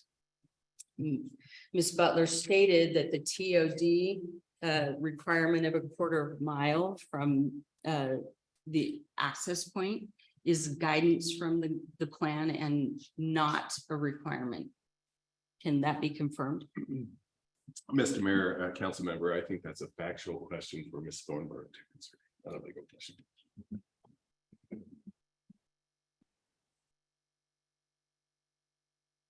Mayor, Councilmember Jorgensen, what the comp plan states is that the TOD designation, the comprehensive plans designation, and I actually have a page number to put out. On page 33 of the comprehensive plan does note that a TOD would be a quarter mile, a walkable, appropriate within the quarter mile walkable area. The question then becomes at what level of adherence that the rezone request would have to adhere to the comprehensive plan. And not to toggle this back and forth, but I may throw that one back to Mr. Wadhams. Thank you. Well, I'll toggle back. From a legal standpoint, it's whether or not it's in accord with the comprehensive plan, and courts will give the city council a lot of discretion. You have a lot of discretion on that, as long as there's some factual basis to substantiate that. I think you have a lot of discretion in making that finding, and would be upheld in the court of law unless it's just very erroneous. And so I think you have some discretion in that regard. There was also a discussion or suggestion of, and I'm directing this to staff, so I apologize, regarding approaching the different phases as different applications, different SAPs. My interpretation is that in fact would invalidate and not be considered an SAP, because then you would not have a master plan across the larger area. Is that correct? Mayor, Councilmember Jorgensen, that's correct. If the intent is to rezone with a master plan as the specific area plan requires, it would be appropriate to look at this one specific area plan. So you have one master plan. If you're to break those apart, then you would have disconnected master plans adjacent to one another. Thank you. Thank you. The last comments that I wanted to address was some recommendation to remand back to planning and zoning. It's an interesting concept, and I appreciate those that are paying close attention.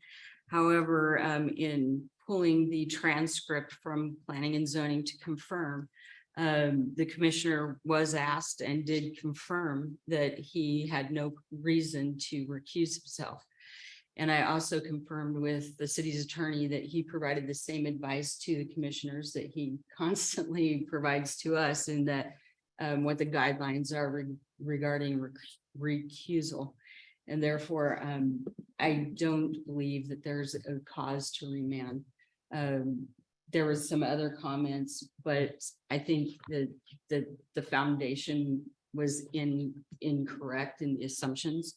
And again, it's very unusual for planning and zoning to render a unanimous decision, and I believe that they were very, very thoughtful in their deliberations and what they've sent to us. However, I will say that I think that there should be a condition to include in this the proposed Exhibit A, with the condition that we have clarity on what that density is before approval. Mr. Mayor and President of the Council, that concludes my comments and observations. Okay, further, Mr. Mayor, yes, I just had a question for Mr. Wadums. I just want to clarify, you mentioned that if it's denied, you have to give them an objective reason what they need to correct it, correct? That's what LUPA says, the Local Land Use Planning Act in Title 67, yes. And then if they do that, then there's really no objective standards of where council would be able to say no. Mayor and Councilmember Jacobs, I think that is accurate. I don't think it's fair for the applicant if it's a moving target. So if the council thinks there's some problems and the applicant fixes those problems, I think that there you go. And then you have an approval. I just wanted to clarify that. Thank you. okay, further deliberations. So I'm hearing what I perceive to be some common themes. I think Exhibit A, again, the details of which would be perfected. That's a,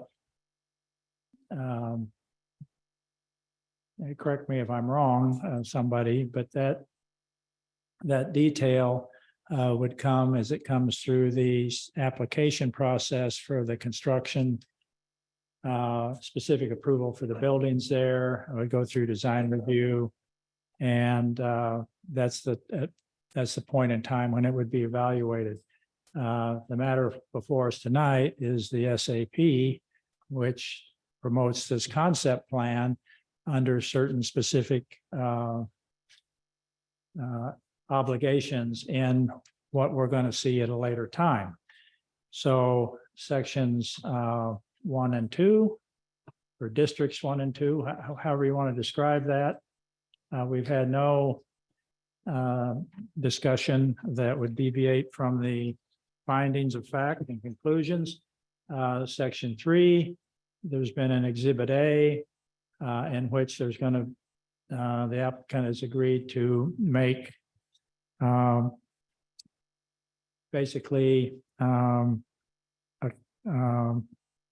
would voluntarily, or would accept, I should say is a better word, some additional conditions or change in the conditions. And that would be connection to the Fair Oaks, to Fair Oaks would be eliminated. That would be a change in the conditions of approval.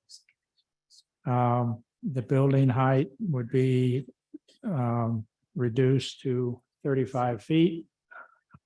That's going to result in a density reduction, but we don't know how much of a density reduction until they plot that out and see how many units fit in there that are restricted to that height. I haven't heard any comment on the description of the findings located in the packet.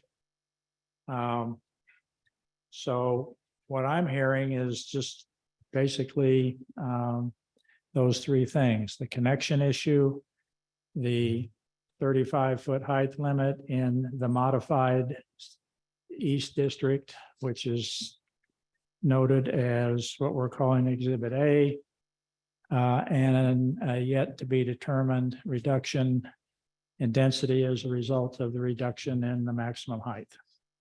So what have I missed? Mr. Mayor. Yes, So I'm looking at the decision document. This is gonna be the draft decision document. This is gonna be page 69.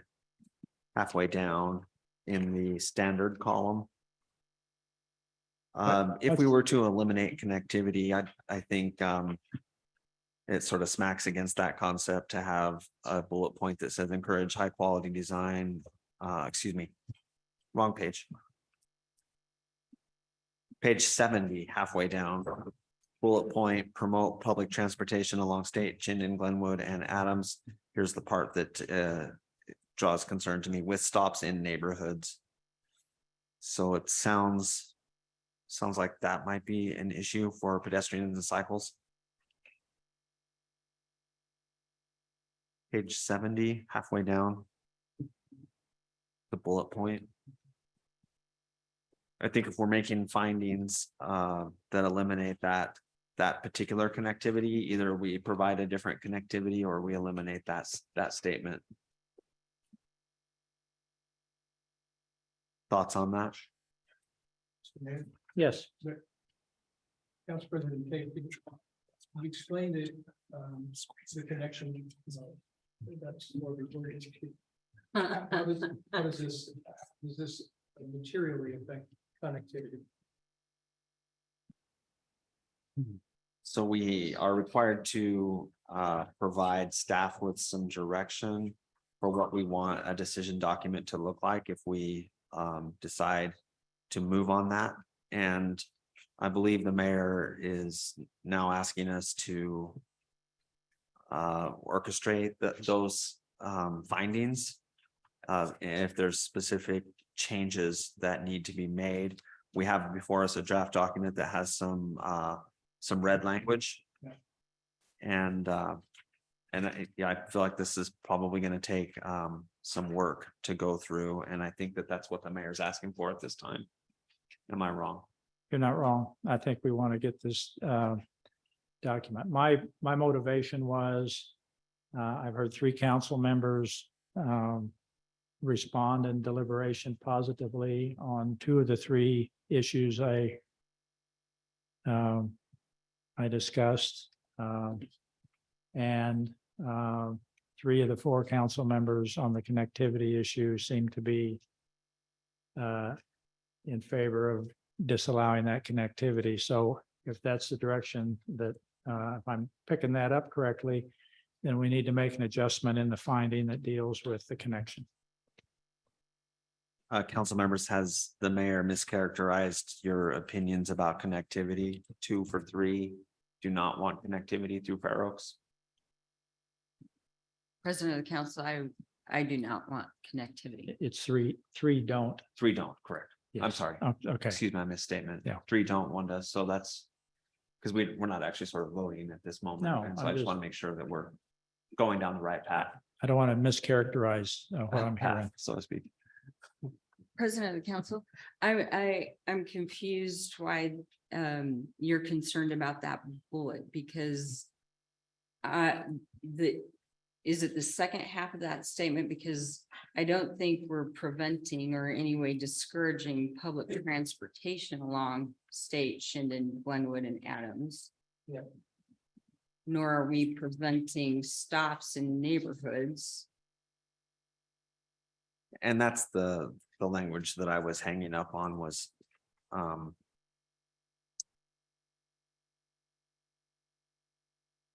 I see what you're saying. Yeah. There is another reference. Excuse me, Mr. Mayor. No, go ahead. There's another reference in the document though that does explicitly refer to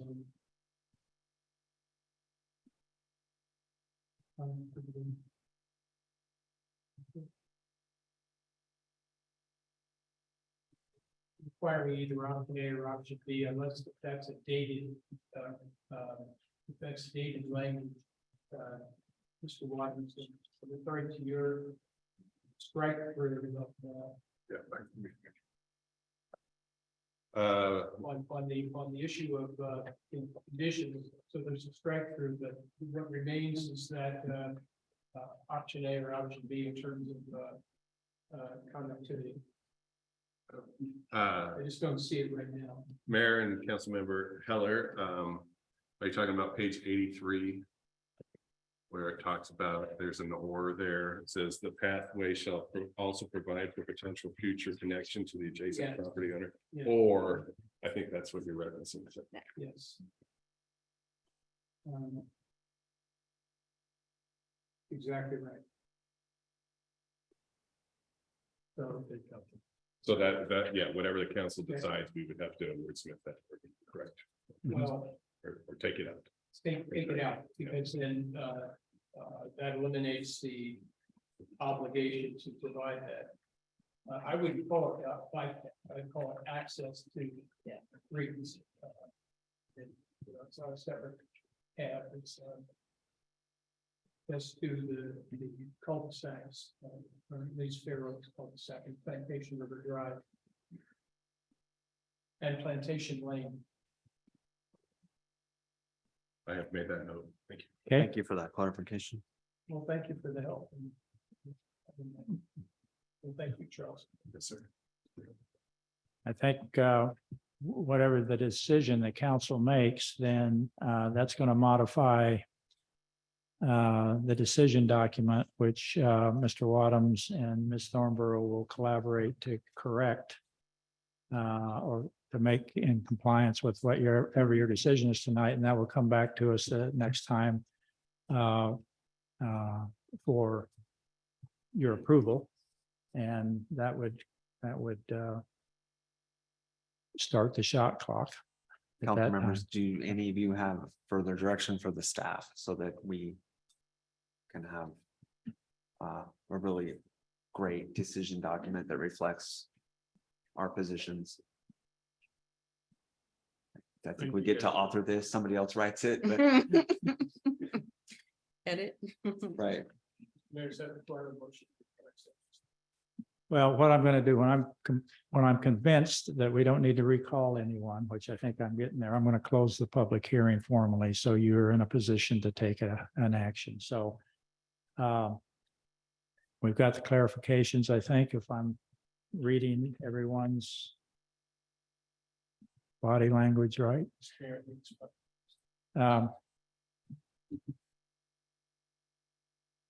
Okay, we'll go ahead and close the public hearing. Mr. Mayor, Yes, Councilmember Heller, I'm sorry, did you make a reference to Ms. Butler? Yes, but I don't know. if it- oh, I didn't know that. Ms. Butler had her hand up. Oh, she's making herself available.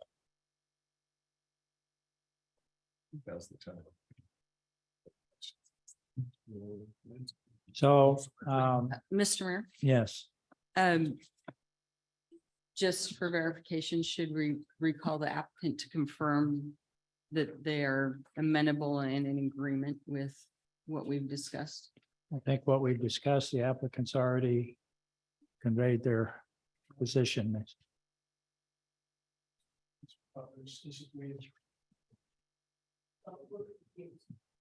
Okay, okay. Well, as a part of our deliberation, Ms. Butler, would you come back up and let's eliminate any confusion, because we're talking about the reduction of density, the 35 feet, and the connection, those three things. And it was just really timing that I was confused about. What we were proposing was, yes, in that exhibit A area, eliminating the height or reducing the height Yes. down to 35 feet. We had also said that we would bring back and confirm the density Mhm. within that area when we bring back the site-specific design for phase one, so that you see the whole thing together. That's So correct. to answer somebody's question, Yeah. and if that's acceptable, we can do that. We didn't, reducing the height is the issue, the main issue for compatibility. And like some confirmation that should take away a great deal of the density in that area. We will never meet R2 density. We were never designed to meet R2 density, but that height is the main issue, and keeping the use as housing is appropriate for compatibility. And if it sounds like you're saying, yes, we can bring that back. The timing is That was what I was confused about. Yeah, that was what I meant when I referenced that the specifics on on Exhibit A would come back with an application. For the site specific. Okay, Yes. thank you very much. Is that, anybody disagree with my characterization? Okay. All right. So you can continue to discuss, or I'd entertain an action. I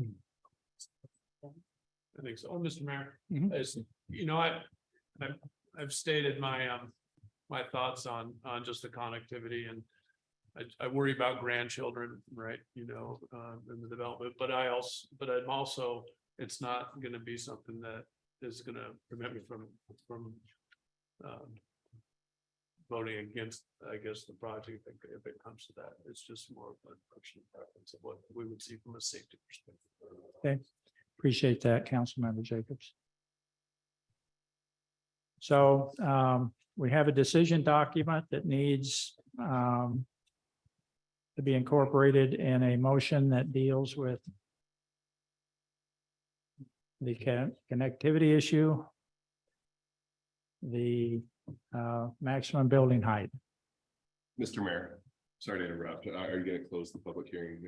I did. No, you did. Okay. Yeah, I just had Ms. Butler come back up for Okay. that clarification. So they, Mr. Mayor, yes, I move for staff to prepare a finalized decision document, findings of fact, conclusion of law and decision on SAP FY 2023-0001 to affirm the position of the recommendation of the Planning and Zoning Commission to restrict height of buildings in Exhibit A's, I guess, east sub-district to no taller than 35 feet. Thereby reducing the density to something more compatible to the R2, although not the same as R2. To eliminate connectivity between the east sub-district and Fair Oaks.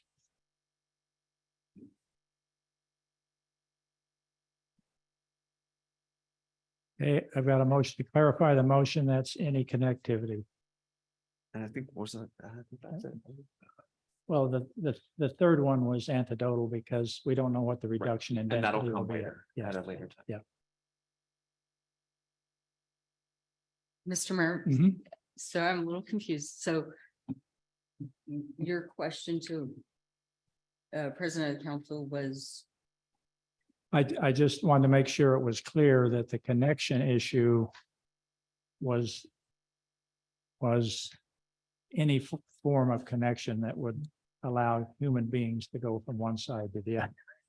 Yes, Mr. Mayor, I think any multimodal connectivity that doesn't include the Fair Oaks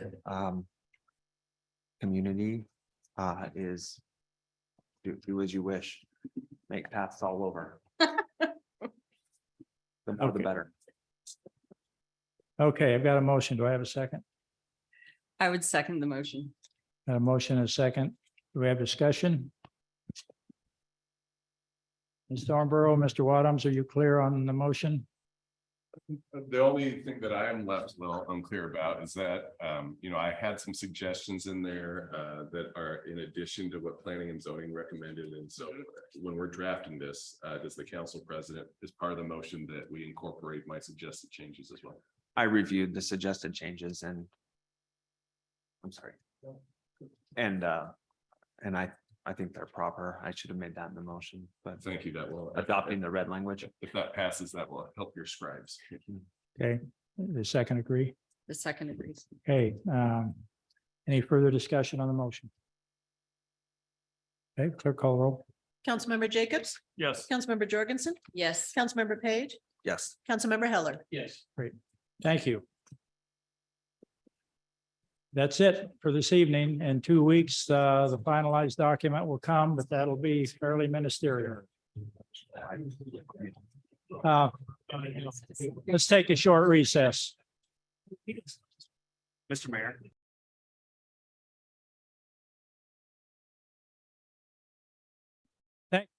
We've reconvened at 8:21. Next order of business is ordinance 1038-23. This is repealing the city's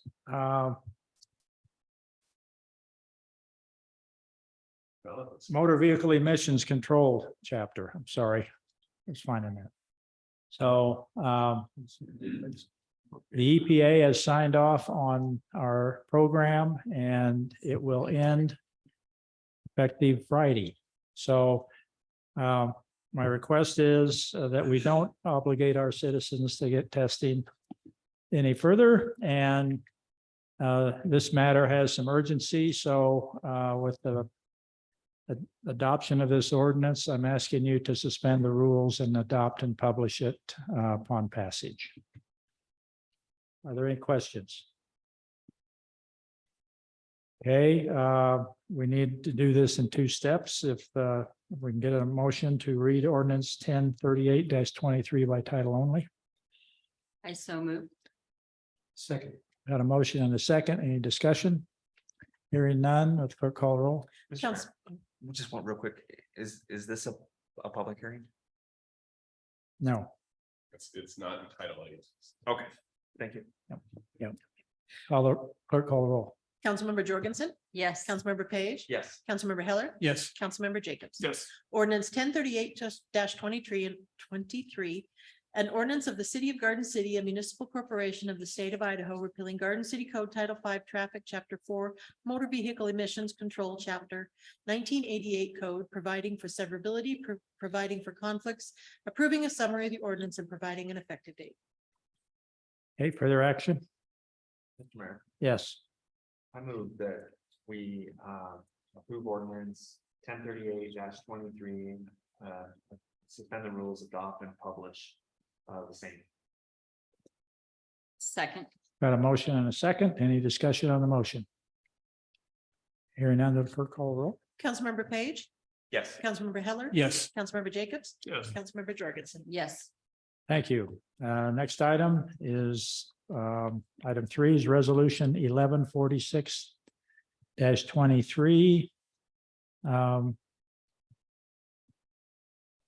Approving a memorandum agreement between the city of Garden City and the Idaho Transportation Department Division of Motor Vehicles to allow for sharing of DMV motor vehicle registration information, authorizing the mayor to execute said agreement and providing an effective date.